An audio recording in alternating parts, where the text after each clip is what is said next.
welcome down to the Quest for the Open vlog this week. This is the first Quest for the Open vlog after the Quest for the Open 2019 came to an end. And I'm out here at Hillside. I've actually got a pro-am here tomorrow, which I'm really looking forward to. It's one of my favourite courses in the world here at Hillside. And I'm just going to do this front nine talking about, well, some of the changes that I need to make to my game going into next year to actually stand a chance of getting through that qualifying phase. And then obviously the rest of the week I'm coaching, I'm going up to Scotland.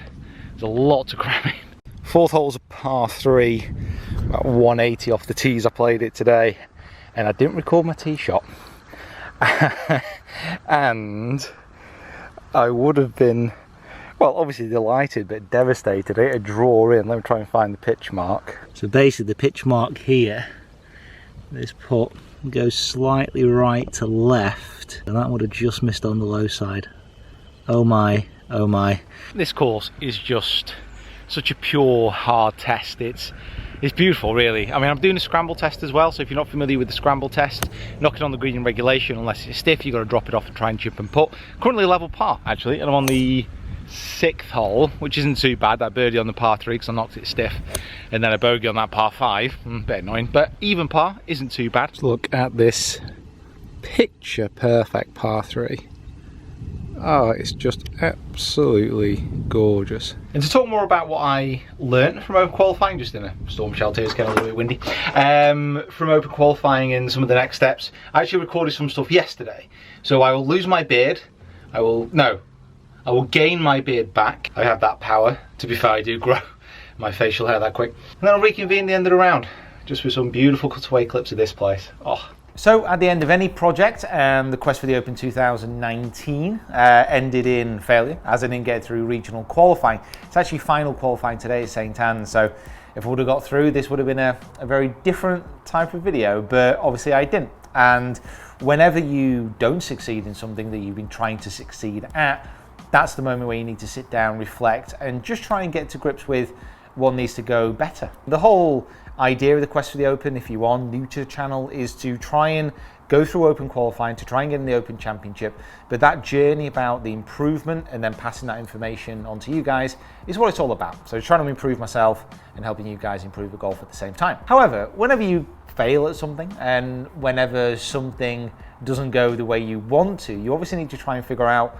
what was the good and what was the bad. Now, the good for me is that I shot 2 over at open qualifying, being knackered and not actually playing the golf that I thought that I would do. In other words, I performed under my potential and actually shot my best round in open qualifying over the last few years. So there's got to be a positive there. So the technical work that I've been doing to try and get my game in shape, my short game work, even though it wasn't on point at the Open, I actually managed to get some decent putts hold, even if it was a bit nervy, you know, and so on and so forth. But technically my game's in a much better spot. And those improvements, they need to just carry on over the next 12 months. This is a whiteboard I use in my own coaching down here at the academy, but I've never actually used it on myself to point certain things out. But certainly for 2019, I need to be basically breaking my game down into 2 main differences. So the brain and the body.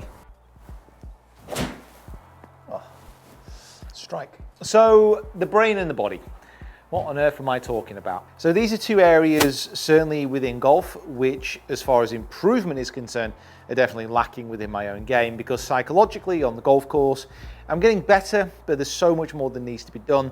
And certainly off the course, from a mental standpoint and physical standpoint, there's so much more needs to be done. Because when I look back and I reflect on really the last 3 years, the technical improvements, they have come on leaps and bounds, and I'm certainly much more of a consistent player than when I started. I've got much more of a knowledge of the game when I started, and hopefully that is coming across in the coaching videos to help you guys improve. It's a tenet of psychology, it's been around a long time, that people will by and large become what they think of themselves. So if you're constantly going around all day saying, God, I'm always late, I'm a terribly late person, I'm unpunctual, that will generally be who you are. You know, you're telling yourself the same story over and over again, that you're going to start believing it.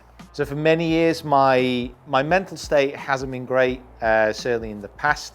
This is really kind of probably the first time I've spoken about this, but when I was a journalist, so I'd already done my PGA, I'd qualified through all that, wanted to be just something else for a little bit of time, just to see what else was out there. Was a journalist for a couple of years, and I was definitely at my lowest point there. and it certainly brought to the surface many of the weaknesses that were maybe hiding in the background. So, you know, my propensity to drink far too much, to eat far too much, to basically not treat myself in a very professional manner. And this is something which I've been coming to notice so much more, is that my story that I'm telling myself about who I am and the things that I want to do is overly negative. So I'm very kind of hard on myself and don't give myself many breaks, but also I'm self-sabotaging in many respects, because before a tournament, there's so many thoughts that go through my head. Rather than actually leaving and being excited to play, wanting to shoot under par, it is very much, oh, you know, what if this goes wrong? What if that goes wrong? You know, there's a lot of negative thoughts and a lot of negative self-talk that actually goes on there. Oh, rapido. And we are back at Hillside. That was very deep, I know. But I just want to show you this, just to kind of give a feeling. Oh, hello.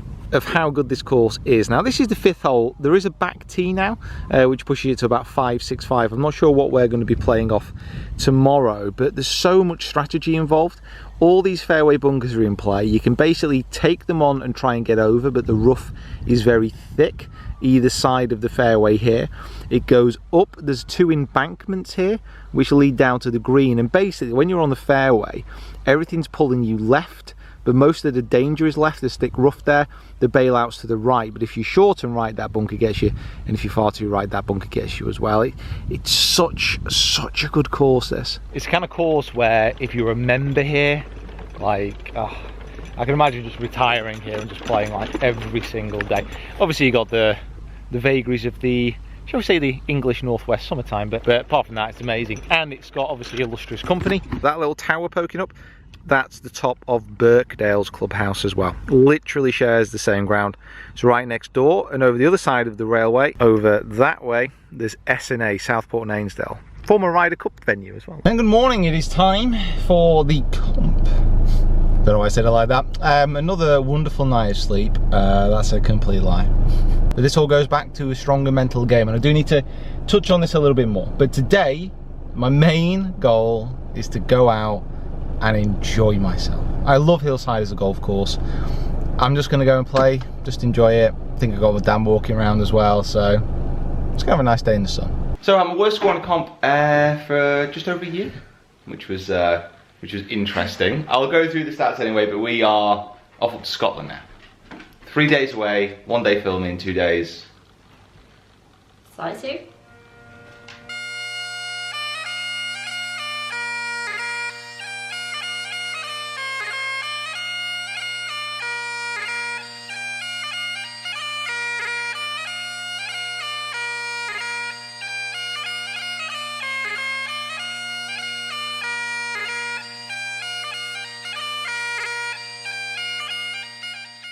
So we've made it up and we're at Ducks Inn in Aberlady. Now you may have seen this from some of the stuff that Eric Anders Lang has done here, and just generally if you are into your golf folklore is probably the best way of describing it. This pub is pretty famous. It's near Gullen. It's about 10 minutes down the road from Renaissance, which we're filming at tomorrow.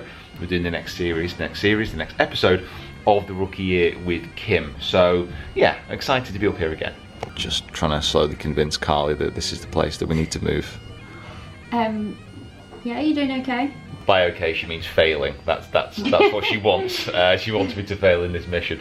But as far as the physical side of just what we've been kind of chatting about, I know pretty much what I need to do. I've got so much help from you guys and so many offers to help me with the physical aspect of the training. There's no excuses there. It's just literally getting out and doing it. It's always something that's not been particularly easy, but it does need to be done. Got a very busy week next week down in London as well at Wentworth for the Creators Cup with TaylorMade, doing some stuff with Adidas on the Tuesday as well, all down at Wentworth, getting to play the West Course, which I've never done before, so very excited about that. The event at Hillside was just one of those where I didn't play well, got very, very unlucky on quite a few occasions. I think the karmic golfing gods will come round and help me at some point in the future. Just found divots off the fairway, no sand in some of the bunkers, which was so weird for that course and the links course as well.